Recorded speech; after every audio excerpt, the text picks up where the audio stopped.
Good afternoon, मेरा नाम केतन पांडव है। मेरा हेडक्वार्टर राजकोट है। मैं ब्रीफ में 3 साल से काम कर रहा हूँ।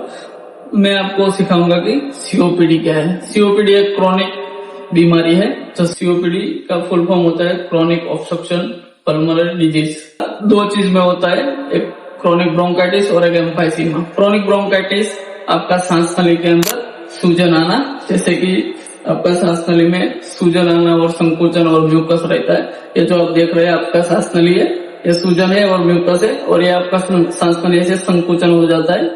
ये सीओपीडी होता है, क्रॉनिक ब्रोंकाइटिस। और आपको बात करें कि एम्फाइसीमा, तो एम्फाइसीमा आपका ब्रोंकाई, मेन ब्रोंकाई से नीचे ब्रोंकाई है, उसके नीचे एक एल्यूआई रहती है। एल्यूआई कार्बन डाइऑक्साइड और ऑक्सीजन को ट्रांसफर करती है। तो वो लॉन्ग टाइम आप स्मोक कर रहे हो और फैक्ट्री में काम कर रहे हैं तो वो डैमेज हो जाता है, तो पूरा वो एल्यूआई है वो पूरा संकोचन हो जाता है। उसके कारण आपको ज्यादातर सांस फूलता है। अभी मैं आपको सीओपीडी के सिम्टम्स के बारे में बताऊंगा। इस सिम्टम्स क्या होता है सीओपीडी में। सीओपीडी के सिम्टम्स 5 सिम्टम्स है। पहले ज्यादातर खांसी रहता है, सांस नली के अंदर ज्यादातर सीटी जैसा आवाज आना रात को सोने के टाइम, फिर आपको खांसी ज्यादा रहता है, ज्यादा बलगम रहता है, फिर थकान जैसा लगता है, चेस्ट पेन होता है। ये सीओपीडी के सिम्टम्स है। सीओपीडी किससे होता है? सीओपीडी 3 चीज से होता है। ज्यादातर लंबा टाइम से स्मोक करने से, और कोई फैक्ट्री में लॉन्ग टाइम से आप काम कर रहे हैं तो आपको सीओपीडी हो सकता है। और आपको जो किचन में खाना पकाता है, चूल्हा स्मोक, तो उसके कारण भी आपको सीओपीडी हो सकता है। सीओपीडी में डायग्नोसिस क्या है? तो डायग्नोसिस आप पीएफटी करके सीओपीडी डायग्नोसिस कर सकते हैं।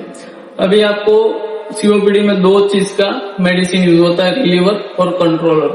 रिलीवर मेडिसिन है वो तुरंत जाके तुरंत असर करता है और आपको आराम मिलता है। और जो कंट्रोलर मेडिसिन है वो लॉन्ग टाइम लेना पड़ता है आपको, और वो आपको आरामदायक रहता है, और आपको आगे जाके आपको अटैक का चांसेस बहुत कम रहता है इससे। अभी आपको मैं सिखाऊंगा कि आप ओरल टेबलेट, आपको डॉक्टर ने लिख दिया इनहेलर, तो आप बोल रहे कि इनहेलर और इनहेलर क्यों? ओरल टेबलेट से मेरे को सीओपीडी अच्छा नहीं हो जाएगा। तो आपको जो ओरल टेबलेट और इनहेलेशन को मैं आपको बताऊंगा कि ओरल टेबलेट है वो आपको लॉन्ग टाइम में असर करेगा, और उसका साइड इफेक्ट भी ज्यादा है, और वो मिलीग्राम में आता है। और ये इनहेलर है वो माइक्रोग्राम में आता है, और वो आपका फेफड़ों में जाके तुरंत असर करता है। इससे आपको तुरंत राहत मिलता है। अभी आपको सीओपीडी के वैक्सीन भी लगा सकते हैं, जिससे कारण आपको फेफड़ों में ज्यादातर इन्फेक्शन नहीं होगा, और आपका फेफड़ों की मांसपेशियों एकदम मजबूत रहेगा। इससे आप वैक्सीन लेके आप सीओपीडी कंट्रोल कर सकते हैं। और सीओपीडी में आप बात करें तो आपको क्या खाना चाहिए? तो खाने में आपको हरा सब्जी और खट्टा फल वो वगैरह ज्यादातर खाना चाहिए। आपको वो नमक, सॉल्ट और ठंडा ड्रिंक वो कुछ नहीं करने का, तीखा भी नहीं खाना चाहिए।